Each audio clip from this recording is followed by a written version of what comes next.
அதிகாரம் 29ஆம் வசனம். யோவான் எழுதின சுவிசேஷம் 8ஆம் அதிகாரம் 29ஆம் வசனம்.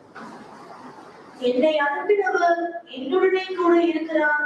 பிதாவுக்கு பிரியமானவைகளை நான் எப்பொழுதும் செய்கிறபடியால் அவர் என்னை தனியே இருக்க விடவில்லை என்றார். நான் எப்பொழுதும் பிதாவுக்கு பிரியமானவைகளை செய்கிறபடியால் அவர் என்னை தனியே இருக்க விடவில்லை. இது ஆண்டவராகிய இயேசு கிறிஸ்து தம்முடைய சீடர்களுக்கு சொன்ன வார்த்தை.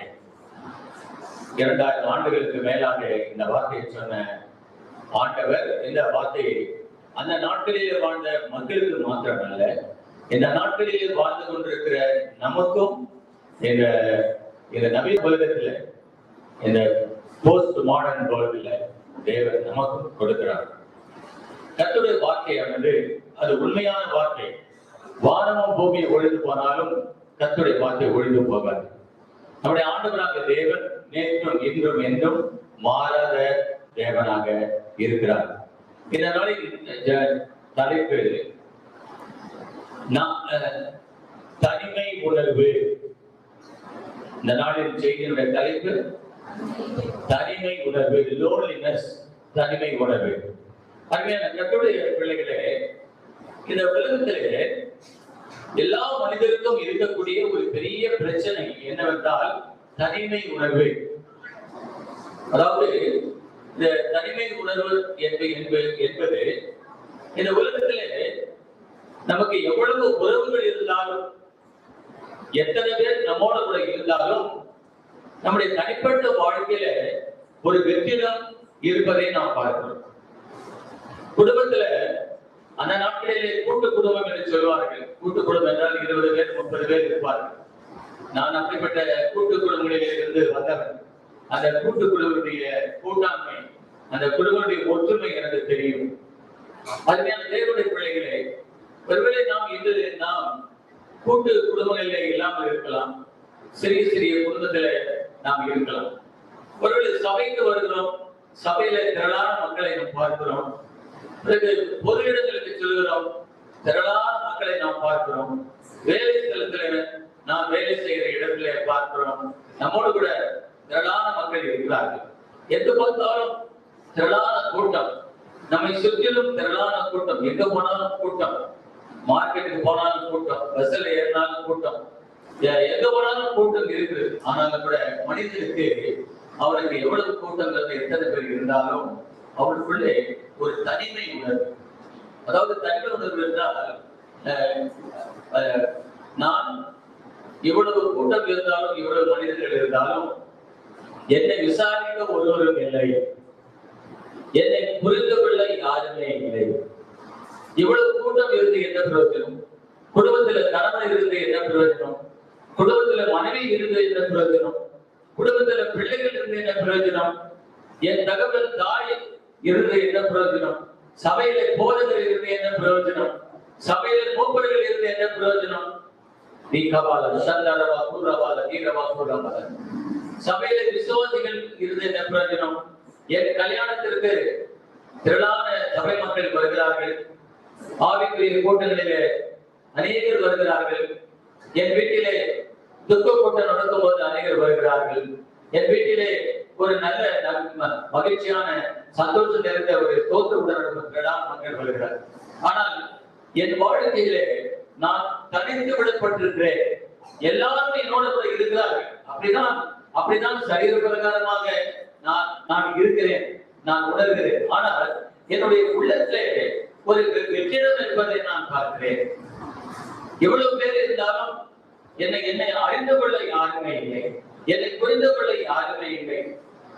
எல்லாரும் எனக்கு அன்பு காட்டுகிறார்கள், ஆனால் அந்த அன்பு உண்மையான அன்பா இல்லை எனக்கு தெரியாது. அருமையானவர்களே, நாம் யாரிடத்துல அன்பை எதிர்பார்க்கிறோமோ அவர்களிடத்திலிருந்து நமக்கு அன்பு வருவதில்லை. எந்த ஒரு நபரிடத்துல நாம் நம்பிக்கை வைக்கிறோமோ அந்த நபர் அவர் நம்பிக்கையுள்ளவராக இருக்கிறாரா கடைசி வரையில் என்பது ஒரு கேள்விக்குறியாக இருக்கிறது. ஆகவே என் வாழ்க்கையில நான் என்ன இருந்தாலும் நான் தனித்து விடப்பட்டிருக்கிறேன். ஒரு பக்தன் இவ்வாறு பாடுகிறார், வந்து நான் தனிமையிலே இருக்கும்போது யாரும் எனக்கு துணையே இல்லை. நான் தனிமையாக இருக்கும்போது எனக்கு யாருமே துணையே இல்லை என்று அவர் சொல்கிறார். கர்த்தருடைய பிள்ளைகளே, உங்கள் வாழ்க்கையில என்னோட வாழ்க்கையில அப்படிப்பட்ட நேரங்கள் உண்டா? எப்போதாவது உங்க நேசிக்கிற மக்களுக்கூட இருந்தாலும், உங்களுடைய பந்துகளோடு இருந்தாலும், உங்கள் நண்பர்களோடு கூட இருந்தாலும், உங்களை நேசிக்கிறவங்களுடைய கணவன் மனைவி, உங்கள் பிள்ளைகள் உங்களோடு கூட இருந்தாலும், உங்கள் உள்ளத்திலே ஒரு திருப்தி இல்லாத ஒரு தன்மை காணப்படுகிறதா? Do you feel an empty heart? ஏதோ ஒரு குறைபட்டது பார்க்கிறோம். அருமையான கர்த்தருடைய பிள்ளைகளே, குடும்பத்தில் அப்பதான் பேசிட்டு இருப்போம், சபையில அப்பதான் பேசிட்டு இருப்போம். திடீர்னு திரளான மக்கள், சபையில திரளான மக்கள் இருப்பாங்க. அப்போது யாரோடு நாம் பேசிக் கொண்டிருக்கிறோம். ஆனா அவர்கள் பேசுகிற வார்த்தையானது நம்மால் ஏற்றுக்கொள்ள முடியவில்லை. நம்மை புண்படுத்துகிற மாதிரி பேசுகிறார்கள். ஒருவேளை அவர்கள் சொல்லுகிற வார்த்தை நல்ல வார்த்தையா இருக்கலாம், அது புத்திமதியா இருக்கலாம். அது வந்து கேட்கிற மக்கள் எந்த ஒரு மனப்பான்மையோடு கூட, எந்த மைண்ட் செட்டோடு கூட நீங்கள் எடுத்துக்கொள்கிறீர்களோ அந்த மனப்பான்மை தகுந்தவாறுதான் உங்கள் உள்ளமானது பாதிக்கப்படும். சிலர் நல்ல புத்திமதிகளை சொல்வார்கள், சில நல்ல வார்த்தைகளை சொல்வார்கள். நம்முடைய வாழ்க்கையை குறித்து, நம்முடைய முன்னேற்றத்தை குறித்து அக்கறை உள்ளவர்கள்.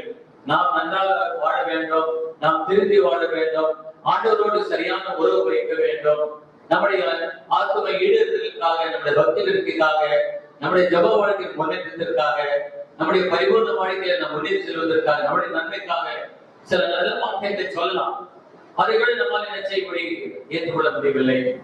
அவருடைய எவ்வளவு பேர் இருந்தாலும் அந்த நேரத்துல எங்கள் மனம் பாதிக்கப்பட்டு, என்ன இவ்வளவு பேர் என்ன பிரயோஜனம், அதாவது இந்த மாதிரி என்ன இப்படி சொல்லிட்டாங்களே, என்ன இப்படி திட்டாங்களே என்று அவர்கள் நம்புகிறார்.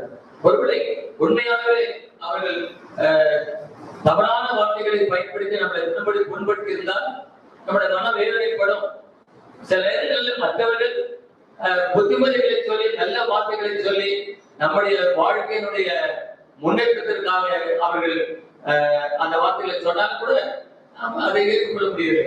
அப்படிப்பட்ட நேரத்துல நம்ம என்ன நினைக்கிறோம், யார் இருந்து என்ன பிரயோஜனம், எனக்கு யார் இருந்து என்ன பிரயோஜனம், யார் இருந்து எனக்கு என்ன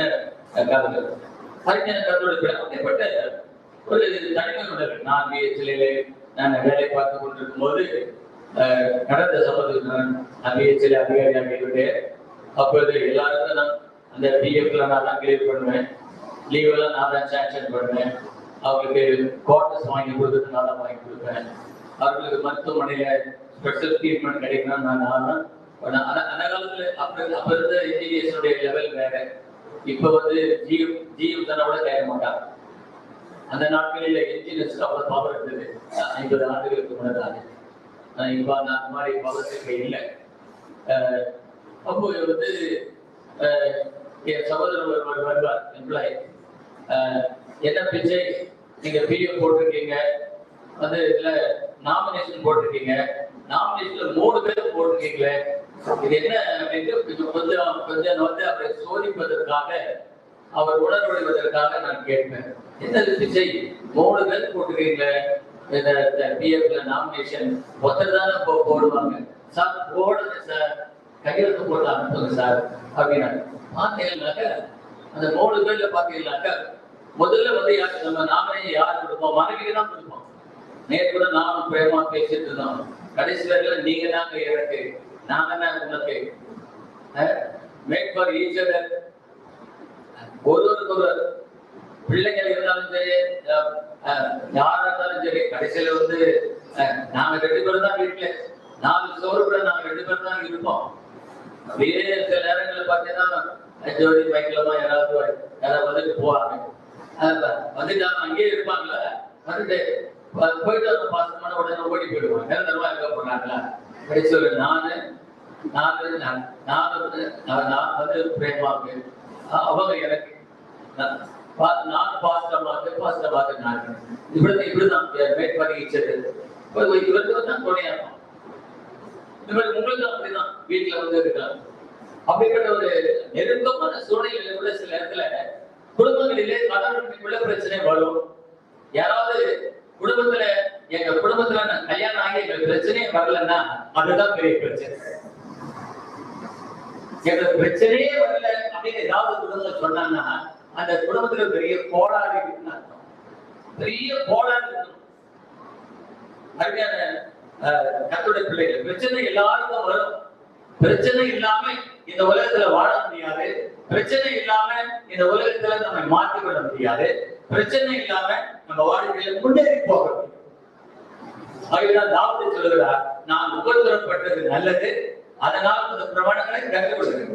இப்போ வந்து கிறிஸ்தவர்களுக்கு இருக்கிற மைண்ட் செட், பொதுவா மக்களுக்கு மைண்ட் செட்னாக்க நான் ஒரு கல்ல தூக்க மாட்டேன், ஒரு வாரம் எடுக்க மாட்டேன், நான் நல்லா இருக்கணும், நான் எதுவும் செய்ய மாட்டேன், எதையும் நான் தொட மாட்டேன், நான் ரிஸ்க் எடுக்கவே மாட்டேன், நான் சொல்றதெல்லாம் நான் செய்யறதெல்லாம் எனக்கு நடக்கணும், யாரும் எனக்கு திட்டக்கூடாது, யாரும் எனக்கு எதுவும் சொல்லக்கூடாது, யாரும் எனக்கு வேலை கொடுக்க கூடாது, நான் போவேன் வருவேன் சாப்பிடுவேன் தூங்குவேன், நான் இஷ்டம் போல இருப்பேன், என்னை யாரும் கட்டுப்படுத்த முடியாது. அப்படிப்பட்ட ஒரு சூழ்நிலை, அப்படிப்பட்ட ஒரு உலகத்தில் வாழ்ந்து கொண்டிருக்கிறோம். அருமையான கர்த்தருடைய பிள்ளைகளை நம்மால எதையும் நம்ம ஏற்றுக்கொள்ள முடியாத ஒரு சூழ்நிலை. ஆகவே நான் சொல்ற காரியம் என்னவென்றால், மனிதன் உலகத்துல அவனுக்கு செல்வம் இருந்தாலும், அவனுக்கு பதவி இருந்தாலும், பட்டம் இருந்தாலும், பணம் இருந்தாலும், எது இருந்தாலும், மனிதனுக்கு பல நேரங்களிலே அவன் கைவிடப்பட்டவனாகத்தான் வாழ்ந்து கொண்டிருக்கிறான். அவன் எல்லாரும் கைவிடப்பட்டவனாக, தனித்து விடப்பட்டவனாக தான் வாழ்ந்து கொண்டிருக்கிறான். அறிவான கர்த்தருடைய பிள்ளைகளே, இது என்னுடைய வாழ்க்கையிலே நான் உணர்ந்திருக்கிறேன். அது ஒருமுறை நான் 2005ஆம் ஆண்டு நினைக்கிறேன். அந்த நேரத்துல நான் சவுத் கொரியாவுக்கு நான் போயிருந்தேன். அங்க போயிருந்து என்னுடைய நண்பர் ஒருவர் சிங்கப்பூர்ல இருந்தார். சொல்லுவாங்க, வேற சொன்னாலும் ஊரை சொல்லக்கூடாது, ஊரை சொன்னாலும் வேற சொல்லுவாங்க. நான் இருப்பாங்க, தைரியமா பேசுறேன். அப்போ நான் விசா எடுத்து அவருடைய போனவெல்லாம் பேசி எல்லாம் பண்ணிட்டேன். அவரை நம்பி நான் என்ன பண்ணிட்டேன், பிளைட் டிக்கெட்டை வாங்கிட்டேன். எனக்கு கொரியா போறதுக்கு தான் டிக்கெட் கொடுத்தாங்க. ஆனா சிங்கப்பூர் போறதுக்கு ஓடித்தருமத்தமா எனக்கு நான் என்னோட சொந்த பணத்தை போட்டு எனக்கு கொடுத்த பாக்கெட் மணி, அந்த பாக்கெட் மணியை வச்சு நான் டிக்கெட் எல்லாம் போட்டு கடைசியில நான் நாளைக்கு கிளம்புறேன், அது முந்தின நாள் போகணுன்றேன். அது வரையிலும் நேரம் வந்துருங்க, இப்படி வந்துருங்க, அப்படி வந்துருங்க, இங்க நான் ஏற்பாட்டு வந்துருங்க, நான் கூப்பிட்டு போறேன் எல்லாம் சொன்ன. நான் ரொம்ப சந்தோஷப்பட்டேன். புது இடம், புது பல தேசங்களுக்கு போயிருந்தாலும், ஆனா அன்றைக்கு சிங்கப்பூர் போறது முதல் தடவை. அது எனக்கு இடம் தெரியாது, ஆட்களும் தெரியாது. அப்படிப்பட்ட ஒரு சூழ்நிலை இருக்கேன். ஆனா நான் சொன்னா, நீங்க நேரம் வந்துருங்க, நான் வீட்டுக்கு கூப்பிட்டு போறேன். அதுக்கு ஏர்போர்ட் நாளைக்கு காலையில 6 மணிக்கு ஏர்போர்ட் போனோம். அங்கிருந்து 6 hours ஃபிளைட். காலையில மாலையில போன் பண்றேன். போன் பண்ணி பாருங்க, போனை இருக்குது, போனை பண்ணி பாக்குறேன். நான் போன எடுக்கவே இல்லை.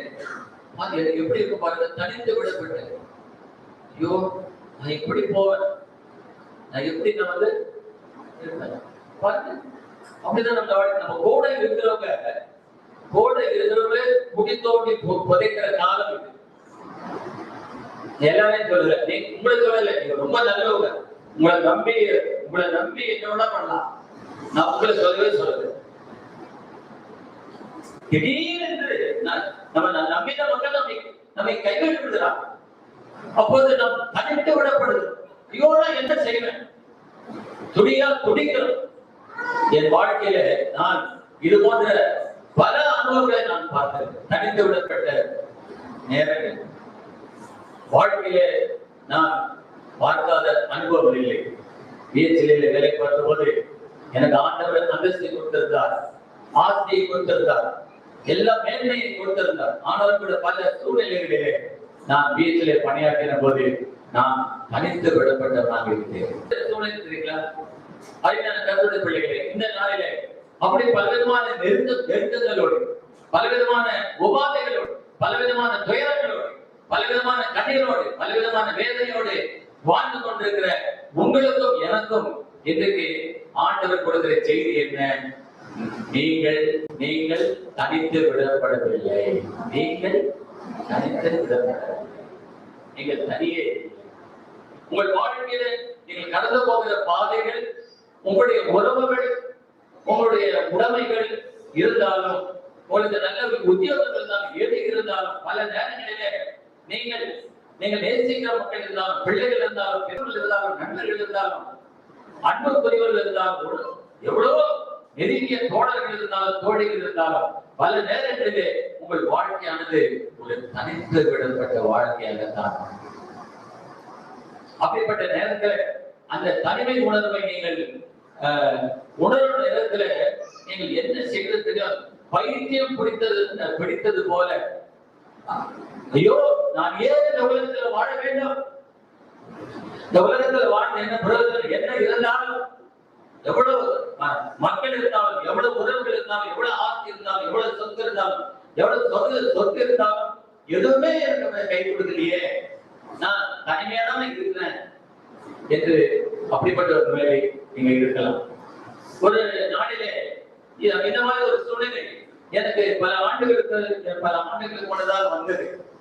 கைவிடப்பட்ட ஒரு நிலைமை. ஐயோ, அதாவது தலையில் கையை வைத்துக் கொண்டு அப்படியே சிந்திக்கிற ஒரு நேரம். நம்ம தனிமை நேரத்துல பாத்தீங்கன்னாக்கா, சிலத்துல நம்ம இருக்கிற துன்பத்துல பாத்தீங்கன்னா, யாராவது நம்ம கிட்ட ஆறுதல் சொல்ல வந்தாங்க சொன்னாலும், தயவுசெய்து என்னை விட்டு போயிடும், தயவுசெய்து என்னை விட்டு போயிடும், யாரும் என்கிட்ட வராது, தயவுசெய்து போயிடும். நீங்க எனக்கு நீங்க உதவி செய்யலாம் பரவாயில்ல, எனக்கு உபத்திரத்தை கொடுக்காதீங்க, நீங்க என்னை விட்டு கொஞ்சம் தூரம் அப்படி ஒதுக்கி போங்க, நீங்க போயிட்டு தயவுசெய்து நீங்க இருக்காது. இதெல்லாம் நீங்க செஞ்ச பெரிய உதவி. அப்படிப்பட்ட ஒரு நிலையில் இருக்கும்போது நான் பல நாட்களுக்கு முன்னதாக ஒரு வால் டெக்ஸ்ட் வாங்கியிருக்கேன். அதாவது நம்முடைய சூரியல வைக்கிற ஒரு வேத வசனம். அந்த வேத வசனம், அந்த வசனம் என்ன பேர் சொல்லுகிறேன். அந்த படத்துல எப்படின்னு கேட்டாங்க, பாத்தீங்கன்னாக்கா ஒரு குதிரை வண்டி, குதிரையை காணோம், அந்த வண்டியில நிறைய சாமான்கள் இருக்கு. திடீர்னு அந்த குதிரை என்ன பண்ணுது, அந்த வண்டியில கழட்டி ஓடி போயிடும். இப்போ அந்த பெரிய காடு, கரடுமுரடான ஒரு இடம், அந்த இடத்துல பாத்தீங்கன்னாக்கா இந்த வண்டியில இருக்கிற எல்லாம் பாதி சாமான் அப்படியே கொட்டி கீழே விழுந்து கிடக்கு. கொஞ்சம் சாமான் தான் இருக்கு. அங்க ஆள் நடமாட்டமே இல்லை, அது ஒரு இதுமே இல்லை.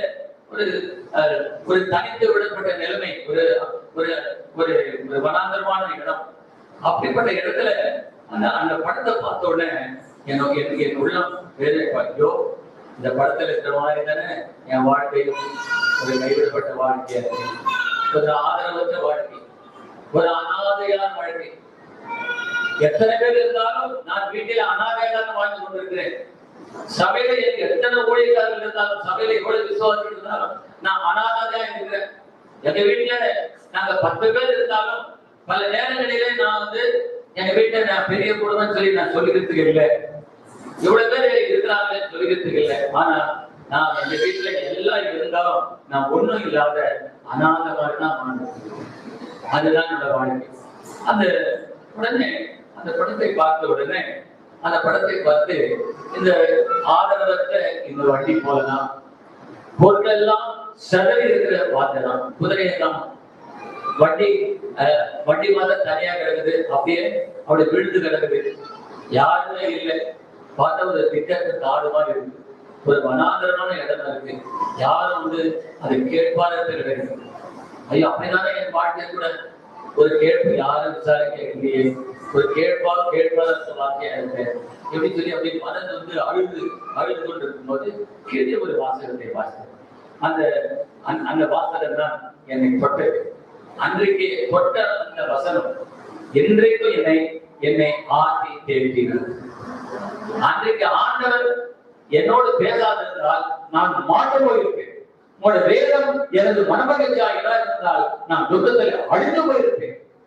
உங்களுடைய வார்த்தை என்னை உயிர்ப்பித்தது. நீர் என்னை நம்பப்பட்ட வசனத்தை ஒரு அடியனுக்காக உறுதிப்படும். அதுதான் அருமையான பாஸ்டர் தேவர்கள் சொன்னார்கள். வியாதியின் பள்ளத்தாக்கிலே, மரண பள்ளத்தாக்கிலே கடந்து போனார்கள். ஐயோ, என் வாழ்க்கை இவ்வளவுதானா, என் வாழ்க்கையை முடிந்து விட்டது என்று கதறினார்கள், அழுதார்கள், கூக்குரல் என்றார்கள். தேவனுடைய கிருபை அவரோடு இருந்தது. அவரை தேற்றுவதற்கு யாரும் இல்லை. மனைவி இருந்தார்கள், நல்லது. சபையில் இருந்தால் நல்லது.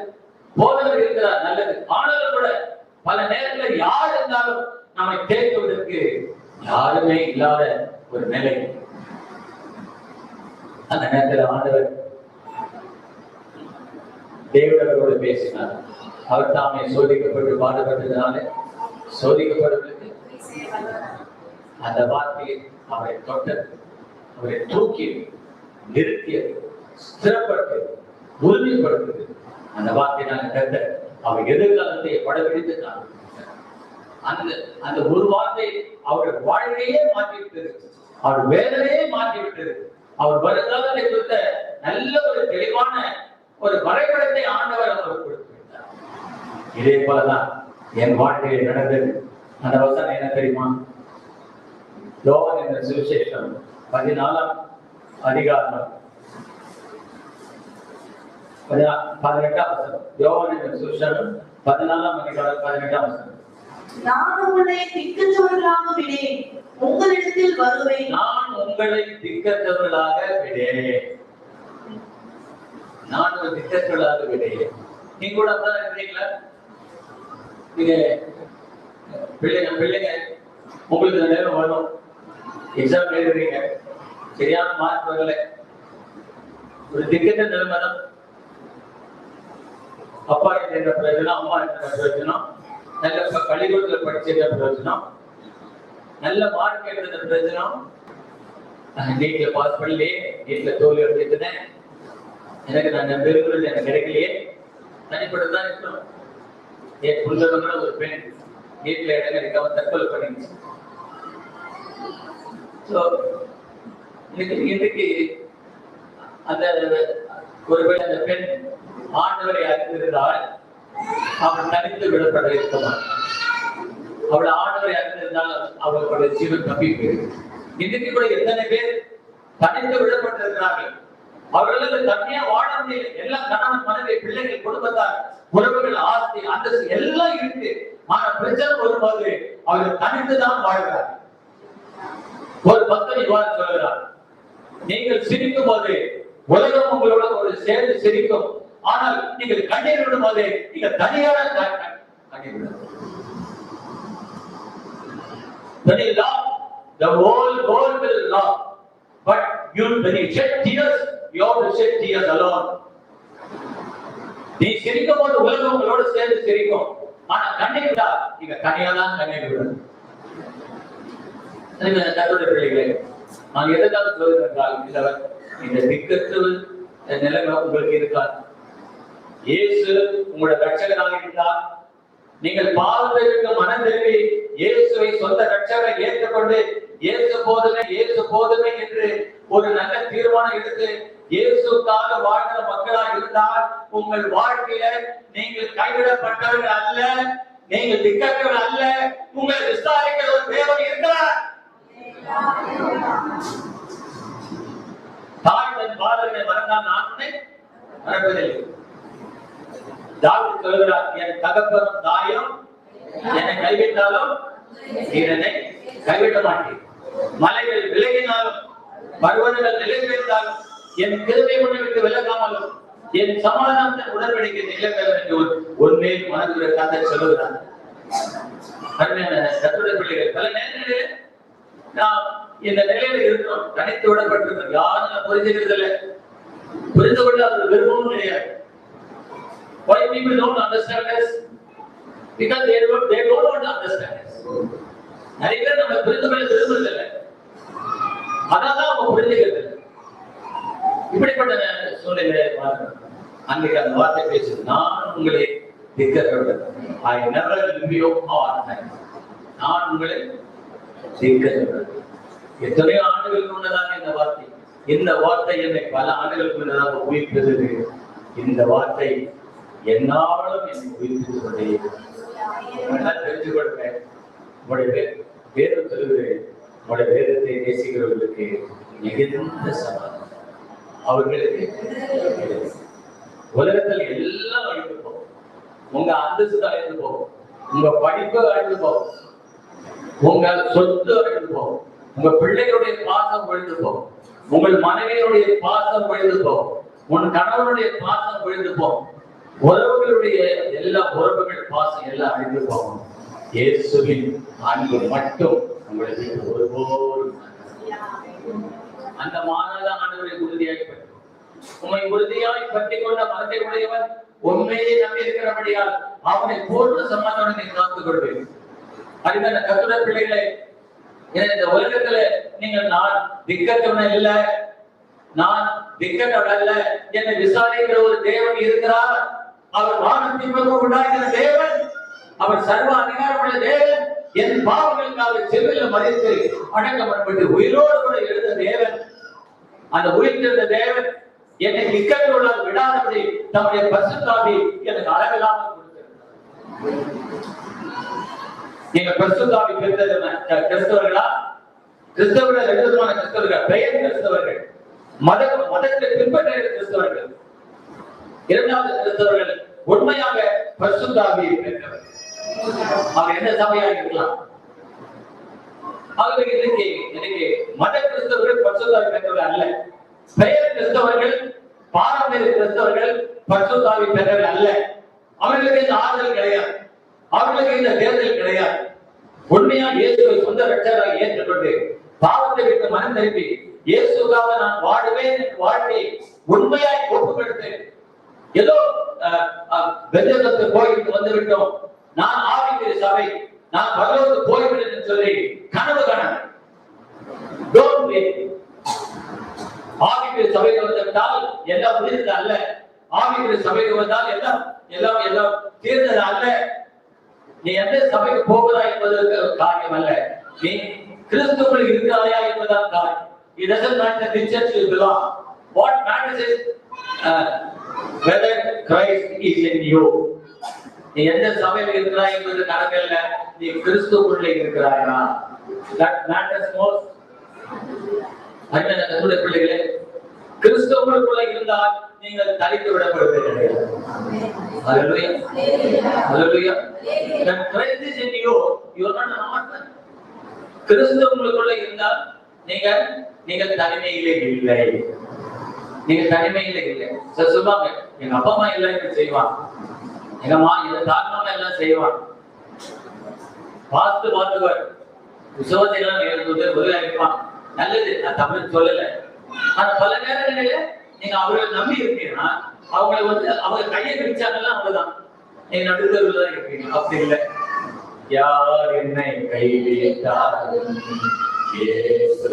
கைவிட மாட்டார், யார் என்னை கைவிட்டாலும் கைவிட மாட்டார், கைவிட மாட்டார், கைவிட மாட்டார், கைவிடவே மாட்டார், இயேசு கைவிடவே மாட்டார். ரத்தத்தாலே கழுவினாரே, ரத்தத்தாலே கழுவினாரே, ரட்சிப்பின் சந்தோஷம் எனக்கு தந்தாரே, ரட்சிப்பின் சந்தோஷம் எனக்கு தந்தாரே.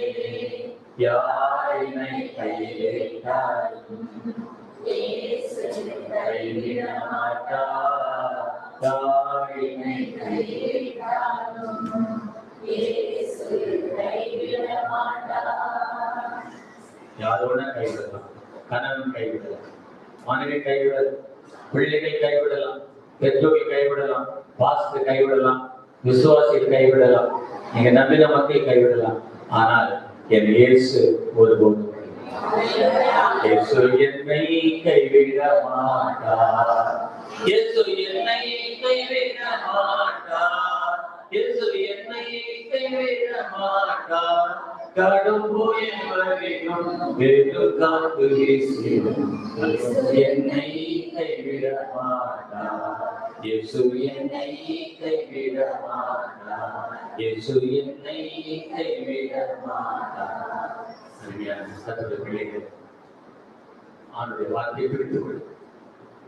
சபையை பிடித்துக் கொள்றீங்க, அதை விட வசனத்தை பிடித்துக் கொள்ளுங்க. இங்க நிறைய பேர் ஊழியக்காரனை பிடிச்சு கொள்ளுங்க. ஊழியக்காரனை பிடிச்சு கொள்ளாது. ஊழியக்காரனை பிடிச்சுக்கிட்டீங்க, ஒரு நாள் கையை ஒதுக்கிடுவோம். சபையை பிடிச்சுக்கிட்டீங்க, சபை ஒரு நாள் ஒதுவார். தாய்மாவனை பிடிச்சுக்கிட்டீங்க, ஒரு நாள் ஒதுக்கிடுவோம். பிள்ளைகளை பிடிச்சுக்கிட்டோம், ஒதுக்கிடுவாங்க. மனிதர்களை நம்பினா உங்களை ஒதுக்கி தருவார்.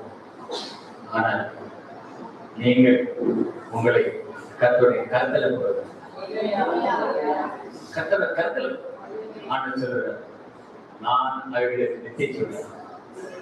அவைகள் ஒரு காலம் ஒருவனும் அவைகளை என் கையிலிருந்து பறித்து no one can snatch it from the hands of God.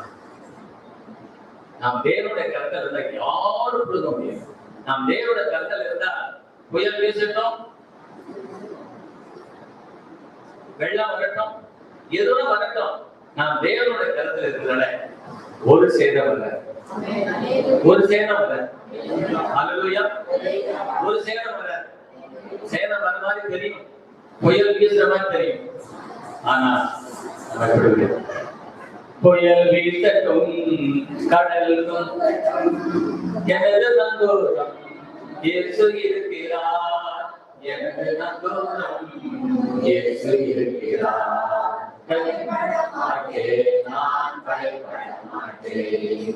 பயப்பட மாட்டேன், நான் பயப்பட மாட்டேன். இயேசு என்னோடு இருப்பதனால், இயேசு என்னோடு இருப்பதனால். காற்று வீசட்டும், கடல் பொங்கட்டும், கடல் வீசட்டும், கடல் பொங்கட்டும், எனது நங்கூரம் இயேசு இருக்கிறார். எனது நங்கூரம் இயேசு இருக்கிறார். எனது நங்கூரம் இயேசு இருக்கிறார். பயப்பட மாட்டேன், நான் பயப்பட மாட்டேன். பயப்பட மாட்டேன், நான் பயப்பட மாட்டேன். இயேசு என்னோடு இருப்பதனால், இயேசு என்னோடு இருப்பதனால். மோசே அவர் மரித்த பிறகு யோசுவா பொறுப்பெடுத்தார். இஸ்ரவேல் மக்களை கர்த்தருடைய பெரிய பொறுப்பில் பெரிய தலைவர் போய்விட்டார். மாபெரும் தலைவர், மாபெரும் தலைவர் போய்விட்டார். இப்போ யோசுவா தனித்திருக்கிறார். யோசுவா தனித்திருக்கிறார். ஐயோ, 22 லட்சம் மக்களை வழிநடத்தின எனது தலைவன் எனக்கு போயிட்டாரு, இப்ப நான் தனியா இருக்கிறேன். நான் எப்படி இந்த மக்களை நான் வழி நடத்த போறேன். ஐயோ, நான் என்ன செய்வேன் என்று தனித்து விடப்பட்டார். வேதாகமத்துல தனித்து விடப்பட்ட மக்கள் ஏராளமான தனித்து விடப்பட்டார். அதையெல்லாம் சொல்வதற்கு நேரம் போதாது. ஒரு சிலர் சொல்கிறேன், தனித்து விடப்பட்ட மக்களுடைய வாழ்க்கை வரலாற்றை கற்றுக்கொள்ளும். அவருடைய வாழ்க்கை வரலாறு நமக்கு ஒரு சவாலை கொண்டு வரும். அவர்களை போலதான் நீங்கள் நானும் பல நேரங்களிலே நாம் தனித்து விடப்படுகிறோம். எல்லாரும் ஏமாற்றப்படுது, எல்லாரும் ஒருத்தர் கைவிடப்படுது. யோசுவா புத்தகம் 1ஆம் அதிகாரம் 1 வசனம் வாசிங்க. கர்த்தருடைய தாசனாகிய மோசே மரித்த பின்பு கர்த்தர் மோசேயின் ஊழியக்காரனான நூனின் குமாரன் யோசுவாவை நோக்கி, என் தாசனாகிய மோசே மரித்து போனான். இப்பொழுது நீயும் இந்த ஜனங்கள் எல்லாரும் எடுத்து இந்த யோர்தானை கடந்து இஸ்ரவேல் புத்திரருக்கு நான் கொடுக்கும் தேசத்துக்கு போங்கள். நான் மோசேக்கு சொன்னபடி உங்கள் காவடி இருக்கும் எவ்விடத்தையும் உங்களுக்கு கொள்வேன். வனாந்தரமும் இந்த லீபனோனும் தொடங்கி ஐபிராத்து நதியான பெரிய நதி மட்டுமல்ல, ஏத்தியர் தேசம் அனைத்தும் சூரியன் அஸ்தமிக்கிற திசையான பெரிய சமுத்திரம் வரைக்கும் உங்கள் எல்லையா இருக்கும். நீ உயிரோடு இருக்கும் நாளெல்லாம் ஒருவனும் உனக்கு முன்பாக எதிர்த்து நிற்பதில்லை. நான் மோசேயோடு இருந்தது போல உன்னோடும் இருப்பேன். நான் உன்னை விட்டு விலகுவதும் இல்லை, உன்னை கைவிடுவதும் இல்லை. ஆண்டவர் சொல்றார், எல்லாரும் கைவிட்டுட்டாங்க. நீங்க தனித்து விடப்பட்டிருக்கீங்க. எல்லாரும் உங்களை கைவிடப்படும் போது நீங்க தனித்து விடப்படுறீங்க. பல நேரங்களிலே நம்ம பாத்தீங்கன்னா நல்லா இருக்கும். திடீர்னு பாத்தீங்கன்னா ஒரு வியாதி வருது. அந்த வியாதி வரும்போது மனைவி கூட இருந்தா என்ன பிரயோஜனம்? நான் தவற சொல்லவில்லை. மனைவி கூட இருந்தா கணவன் சுகமாயிடுவாரா? பிள்ளைங்க கூட இருந்தா சுகம் கிடைச்சிருமா? என் பையன் டாக்டர், என் பொண்ணு பெரிய டாக்டர். அப்பா சொல்ற, என் பொண்ணு பெரிய டாக்டர், என் பையன் பெரிய டாக்டர், சுகமாயிடுவாங்களா? என்னுடைய தாய் மாமா தான், அவர்தான் சீப். தாய் மாமா பெரிய சீப்பா இருந்தா என்ன பிரயோஜனம்? நீ சுகமாயிடுவியா? நான் பெரிய ஆஸ்பத்திரியில் அப்போலோல அட்மிட் ஆகிருக்கிறேன், சுகமாயிடுவியா? நான் பெரிய ஆஸ்பத்திரியில் அட்மிட், சுகமாயிடுவியா? நீ எந்த வியாதி இருந்தாலும், யார் உங்களுக்கு பெரிய இன்ஃபுளுன்ஸ் இருந்தாலும், நீ தனியா தான் இருக்கிற. நீ தனியே, ஆனா நீ தனியுமே இல்லை. ஆண்டவர் என்னோட இருக்கிறார் என்று நினைத்தால், யார் இல்லாவிட்டாலும் இருக்கிறவரை ஒருவர் இயேசு என்னோட, அது போதும். இயேசு போதுமே, போதுமே, இயேசு போதுமே, போதுமே. எந்த நாளிலுமே, என் நேரத்திலுமே, எந்த நாட்டினிலே இயேசு போதுமே. மனிதர் என்னை கைவிட்டாலும், மாமேசம் அழுதினாரேட்டாலும், மனிதர் என்னை கைவிட்டாலும், மாமேசம் அழுதினாரேட்டாலும், மைசரையும் யாவும் அழித்தாலும், ஆகாதவர் என்று தள்ளிவிட்டாலும், மைசரையும் யாவும் அழித்தாலும், ஆகாதவர் என்று தள்ளிவிட்டாலும், இயேசு போதுமே, இயேசு போதுமே, போதுமே. எந்த நாளிலுமே, எந்த நாட்டினிலே இயேசு போதுமே. பல லட்சம் மக்களை வழிநடத்தி கொண்டு போனோம். ஆனா அந்த பல லட்சம் மக்கள் பல லட்சம் மக்கள் இருந்தாலும் யோசுவா தனித்து விடப்பட்டிருக்கிறார். இவ்வளவு பேர் இருந்து என்ன பிரயோஜனம்? இந்த ஜனங்களை நான் எப்படி வழி நடத்துவேன்? அப்பதான் ஆண்டவர் வாக்குறுதிக்கிறார், நீ பலம் கொண்டு திடமனதாய், நீ பலம் கொண்டு. 9ஆம் வசனம் வாசிக்க. நான் உனக்கு கட்டளையிடவில்லையா? நான் உனக்கு கட்டளையிடவில்லையா? பலம் கொண்டு திடமனதாய், பலம் கொண்டு திடமனதாயிரு. திகையாதே, திகையாதே, கலங்காதே. நீ போகும் இடமெல்லாம் தேவனாகிய கர்த்தர் உன்னோடு இருக்கிறார். ஹல்லேலூயா, ஹல்லேலூயா, ஹல்லேலூயா, ஹல்லேலூயா, ஹல்லேலூயா. ஹல்லேலூயா. அருமையான தேவ பிள்ளைகளே, இதனால உங்களை உற்சாகப்படுத்துவதற்காக இந்த தீர்க்கதரிசன வார்த்தை.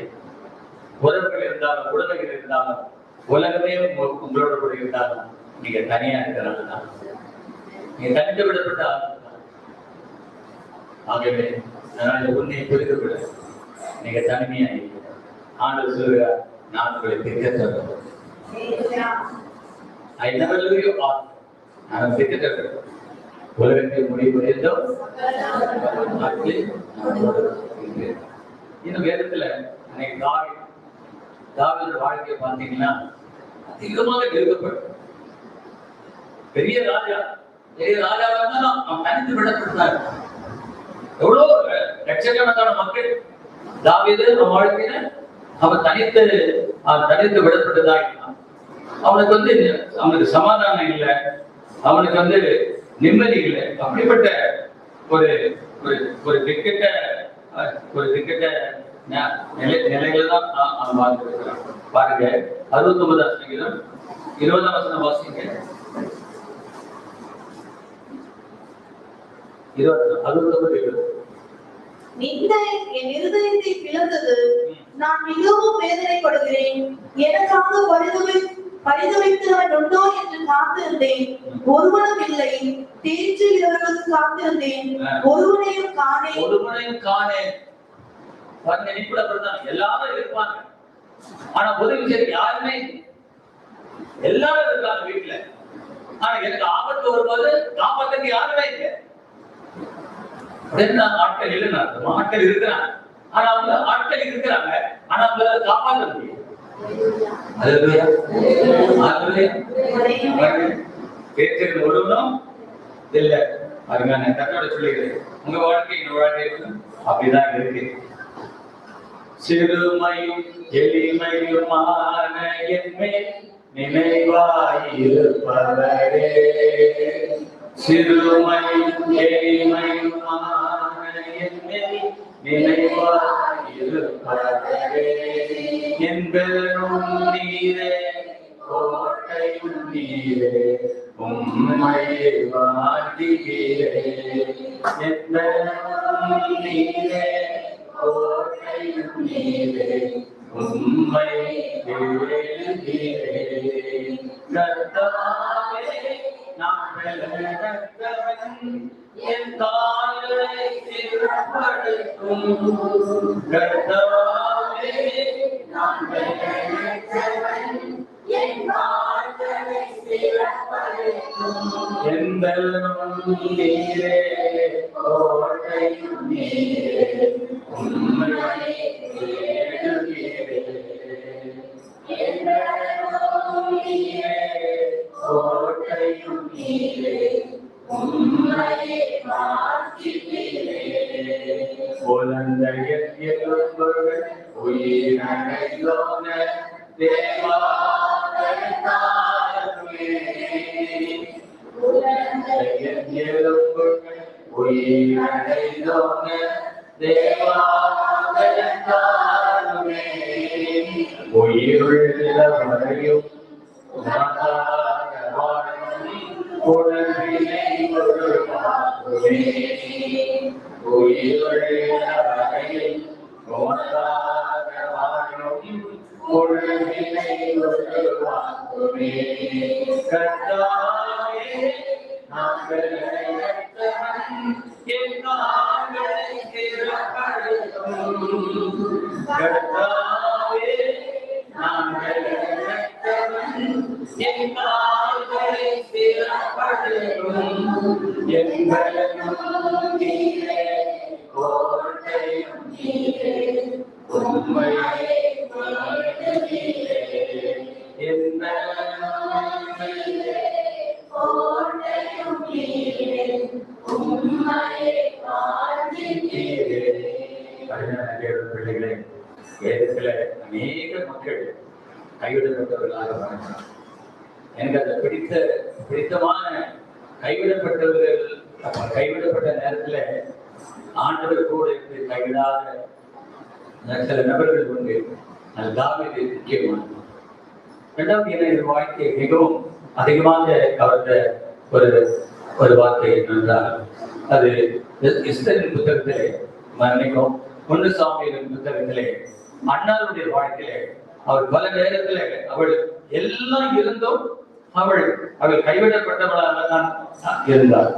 அப்படிப்பட்ட ஒரு நிலைமையில தான் இருப்பாங்க. அன்னாளுக்கு நமக்கு எப்பொழுது நமக்கு ஒரு கைவிடப்பட்ட நிலைமை வருகிறது என்றால், நம்முடைய வாழ்க்கையில நெருக்கப்படும் போது நாம் கைவிடப்பட்ட நிலைமை வருகிறது. நாம் நெருக்கப்படும் போது, துன்பம் நம்முடைய வாழ்க்கையில் வரும்போது நாம் தனித்து விடப்பட்டவர்களாக இருக்கிறோம்.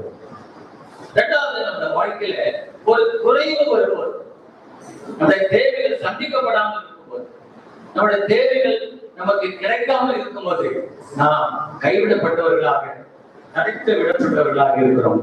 அருமையானவர்களே, 1 சாமுவேல் புத்தகம் 1ஆம் அதிகாரம் 1 முதல் வாசிக்கலாம். எப்ராயிம் மலை தேசத்தில் இருக்கிற சோப்பில் வெல்லப்பட்ட ராமதாயின் ஊரானாகிய ஒரு மனுஷன் இருந்தான். அவனுக்கு எல்கானா என்று பேர். அவன் எப்ராயிமின் ஆகிய சூப்புக்கு பிறந்த தொகுவின் குமாரனாகிய எலிகூவின் மகனான ஏரோவாமின் புத்திரன். அவனுக்கு 2 மனைவிகள் இருந்தார்கள். ஒருத்தி பேர் அன்னாள், மற்றவர் பேர் பெனினாள். பெனினாளுக்கு பிள்ளைகள் இருந்தார்கள், அன்னாளுக்கு பிள்ளை இல்லை. எல்கானாவுக்கு 2 மனைவிகள். அந்த காலத்துல 2 மனைவிகள் இருந்தது சாதாரணம். அதனால இந்த காலத்துல அப்படியெல்லாம் கனவு கூட நினைக்காது. ஒருவனுக்கு ஒருத்தி தான். நீங்க வந்து கிறிஸ்துவ இப்ப இங்க போயிட்டு பொறுத்தா பாத்தீங்களா? ஒருவனுக்கு ஒருத்தி தான். அப்போ அங்க வெளிநாட்டுக்கு என்ன குழந்தை, அண்ணாளுக்கு குழந்தை. அப்ப எல்லாம் இருந்தது. அவன் கனவு சொல்றான் பாருங்க,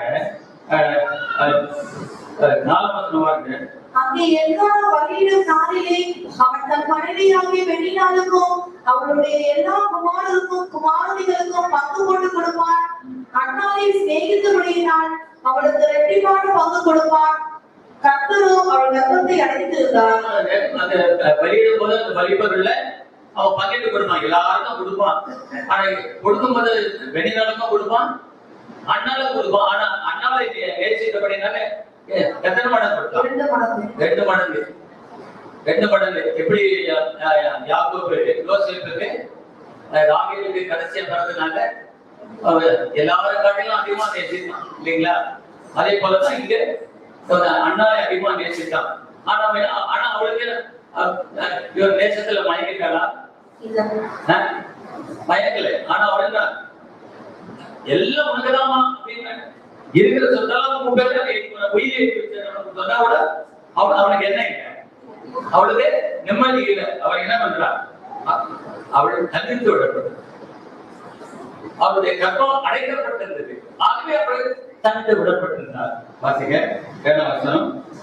அவள் கர்த்தருடைய ஆலயத்திற்கு போகும் சமயத்தில் அவள் வருஷந்தோறும் அந்த பிரகாரமாய் செய்வாள். இவள் அவளை மனமடி வாக்குவாள். அப்பொழுது அவள் சாப்பிடாமல் அழுது கொண்டிருப்பாள். ஏற்கனவே இவன் வந்து குழந்தை இல்லாம ரொம்ப அவசப்படுத்திருந்தா. இப்ப ஆலயத்துக்கு போயிட்டு வரும்போது எங்க இருக்கு? சபைக்கு போயிட்டு நம்ம என்ன பண்ணோம்? சபைக்கு நல்ல சந்தோஷமா போவோம். சபையில வீட்டுக்கு கொண்டு வீட்டுல சண்டை நடக்குதா? சபையில இருந்தாலும் பேசிட்டு இருப்போம். சபையை விட்டு வெளியில போனோடனே சிஸ்டர் என்ன இப்படி பண்ணிட்டீங்களா? அங்கேயே கேட்டு விட்டு போறதே சபை திட்டிட்டு போறீங்க. நீங்களும் திருவத்தில் இருக்கிறீங்க. என்னதான் மனசாட்சி இருக்குன்னு எனக்கு தெரியல. சபையில நடக்குது. இங்க அண்ணன் தனித்து விடப்பட்டிருந்தார். அப்ப கேட்கிறான், இவர் தனித்து விடப்பட்டிருக்கிறார். ஆனா இவன் யாருக்கு புரியல, ஒரு கணவனுக்கு புரியல. அவர் என்னென்ன வார்த்தைகள் சொல்லி பாக்குறான். அவள் தனிமை உணர்வை வந்து எடுக்க பாக்குறான், முடியல. என்ன சொல்ல பாருங்க. அவள் புருஷனாலே எதிரான அவளை பார்த்து, அண்ணாளே ஏன் அழுகிறாய்? ஏன் சாப்பிடாது இருக்கிறாய்? ஏன் சஞ்சலப்படுகிறாய்? 10 குமாரரை பார்க்கிலும் நான் உனக்கு அதிக வல்லவா என்றான். இதுல பாருங்க, பெரிய பெரிய பெரிய ஒரு கதை வசனமே சொல்லிட்டு என்ன சொல்றாரு? ரொம்ப வசனம் பேசுறாரு. என்ன வசனம் பேசுறாரு? ஏன் சஞ்சலப்படுகிறாய்? 10 குமாரரை பார்க்கிலும் நான் உனக்கு அதிக வல்லவா. வீட்டுல எவ்வளவு பேர் இருந்தாலும் தனித்து விடப்படி 10 பேர். ஏன் நான் அதிகம் வல்லவானது? 10 குமாரரை அதிகமா இருந்தாலும் தனி விடு. சரி, அருமையாக கத்தர் பண்ணிக்கிறோம். ஆனால் கத்தர் அண்ணாவை கைவிடவில்லை. கத்தர் அண்ணாவுடைய கண்ணை இருக்கிறார். அவர் இதை ஊதி சொல்லிட்டார், கத்தரை குழந்தை கொடுத்தார். அதனால அது வந்து இது வந்து பேர்கள் இருக்கு. நல்ல எல்லாருக்கும் நடக்கும் சொல்ல முடியும். அதனால குழந்தைகள் எவ்வளவு பேர் இருக்கிறார். நாமளும் கவலைப்படுறதில்லை. எல்லாருக்கும் பேர பேத்தி இருக்கு. இது உண்மை என்று சொல்லு. எல்லாருக்கும் பேர பேத்தி இருக்கு. அது எனக்கு பேர பேத்தி இல்லையே, என் பிள்ளைக்கு அந்த பேர பேத்தியில அழுத நாட்டு. அப்ப ஆண்டு சொல்ற, ஏமா கவலைப்படுற? எல்லாருக்கும் 2 பேருக்கு 3 பேர் தானே. உனக்கு உலகம் முழுவதும் பேர பேத்தி, உலகம் முழுவதும் பேர பேத்தி கொடுத்துருக்கேன். இதுவரை என்ன தனி இல்லை.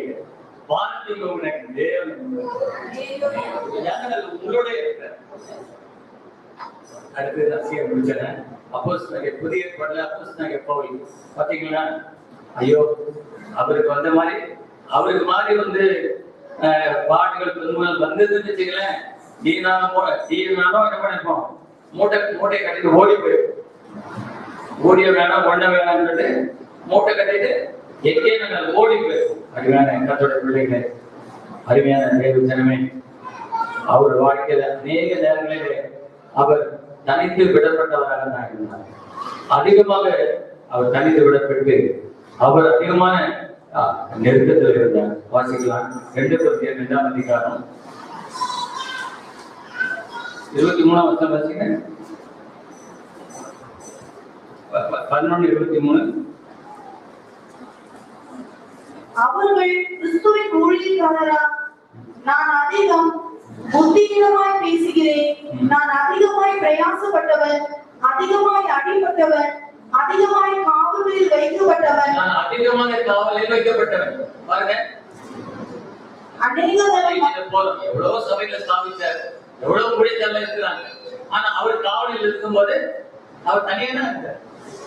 இப்ப கூட ஜெயில போட்டாங்கன்னாக்க அப்பா அம்மா கூட வருவாங்களா, ஊராளர்களோட வருவாங்களா? யாரும் வரமாட்டாங்க. ஜெயிலுக்கு தனியா தான் இருக்கும். உங்க வாழ்க்கை எது வாழ்க்கை அப்படிதான். நம்ம வாழ்க்கை வாழ்க்கை ஜெயிலுக்கு வாழ்க்கை அவ்வளவு. அப்போ நமக்கு வந்து பாத்தீங்கன்னாக்கா ஊழியத்தினால தனித்து விடப்படலாம். முதல்ல நம்ம பார்த்தோம், தாவீதின் வாழ்க்கையில துன்பத்தினால் தனித்து விடப்படுகிறோம். அண்ணாமலை வாழ்க்கையை பார்க்கும்போது தேவையில் சந்திக்கப்படாமல் தனித்து விடப்படுகிறோம். இங்க வந்து புரியப்பட்ட பார்க்கும்போது ஊழியத்துல தனித்து விடப்படும். நான் ஊழியத்து வந்தபோது ஒண்ணுமே இல்லை, எதோ ஒரு சகோதரி சொன்னாங்க, கவலைப்படாதீங்க, இவ்வளவு பெரிய வேலையை விட்டு வந்துட்டீங்க, யாரும் உங்களை கவனிக்கலாம் பரவாயில்ல, நான் உங்களுக்கு 5 ஊதியாவது காப்பாற்றலாம் அப்படின்னு. அவங்க அட்ரஸ் எங்கன்னு தெரியல, அட்ரஸ் எங்கன்னு தெரியல. அது அந்த கத்தோட அந்த மனிதர்களை கூட சொல்லல, அவங்க ஏதோ அன்புனால சொல்றாங்க. ஆனா அன்புனால சொல்றாங்க, அவங்க வார்த்தையை காப்பாற்ற முடியல. ஆனா நம்மோடு கூட என்றும் இருப்பவர் இயேசு. சொல்லுங்க, என்றும் இருப்பவர், என்றும் இருப்பவர் இயேசு. அது குழித்துல இருக்கணும். அது அதே மாதிரி பார்த்தீங்கன்னாக்க அப்போஸ்தலனாகிய யோவான் அவர் என்ன பண்ணார்? தனித்து விடப்பட்டார். அவர் என்ன பண்ணார்? அவர் தனித்து விடப்பட்டார். வாசிக்கலாம், வெளிப்படுத்தல் முடிக்கிறேன். 1ஆம் அதிகாரம் 9ஆம் வசனம். வெளிப்படுத்தல் 1ஆம் அதிகாரம் 9ஆம் வசனம். உங்கள் சகோதரனும் இயேசு கிறிஸ்துவிற்கு வருகிற உபத்திரவத்திற்கும் அவருடைய ராஜ்யத்திற்கும் அவருடைய பொறுமைக்கும் உங்கள் உடன் பங்காளமாயிருக்கிற யோவானாகிய நான் தேவ வசனத்தை நிமித்தமும் இயேசு கிறிஸ்துவை பற்றிய சாட்சி நிமித்தமும் பத்மோ என்னும் தேரிலே இருந்தேன். அப்போஸ்தலனாகிய யோவான் அங்கே ஊழியத்திற்காக என்ன பண்றார்? அவர் கோத்திரப்படுத்தப்பட்டு நீரோ சக்கரவர்த்தி வாழ்ந்த காலம், டொமினியன் சக்கரவர்த்தி வாழ்ந்த காலத்துல, ரோம பெருசன் டொமினியன் வாழ்ந்த காலத்துல ஊழியத்தின் வந்து அவர் என்ன பண்றாங்க? நாடு கட்டுறாங்க. தனித்து விடப்பட ஒண்ணுமே கிடையாது, பத்மதீவுல ஒண்ணுமே கிடையாது. அப்ப யோசித்து பாருங்க. அப்ப அந்த பத்மதீவுல தேவன் கூட இருக்கிறதுனாலதான் அவர் இந்த வெளிப்பட்ட விஷயத்து புத்தகம் தெரியும். யாருமே இல்ல நினைக்கிறீங்களா? தேவ தூதர்கள் இருப்பாங்க. நான் ஒவ்வொரு நாளும் ராத்திரியில எங்க சபையா இருக்காங்க, எங்க குடும்பத்தா இருக்காங்க, என்னுடைய பிள்ளைகளுக்காக, என் குடும்பத்தாருக்காக நான் கடைசியா யோகனுக்கு தூங்கும்போது அனுகிறேன். என்னுடைய சபையாரை, என் குடும்பத்தாரை, என் பிள்ளைகளை, எங்களை உங்களுடைய ரத்த போட்டிகளாக சூழல் இந்த தூதர்களை கொண்டு அதான் என்னுடைய. யாருமே நினைக்கிறீங்களா? தனித்து விடப்பட்டிருக்கீங்களா? உங்க மாம்ச கண்ணில யாரும் தெரிய மாட்டாங்க. ஆனா உள்ள ஆவிகள் கணக்கு பாருங்க, ஏராளமான தூதர்கள் என்ன இருக்கலாமா நான் உங்களை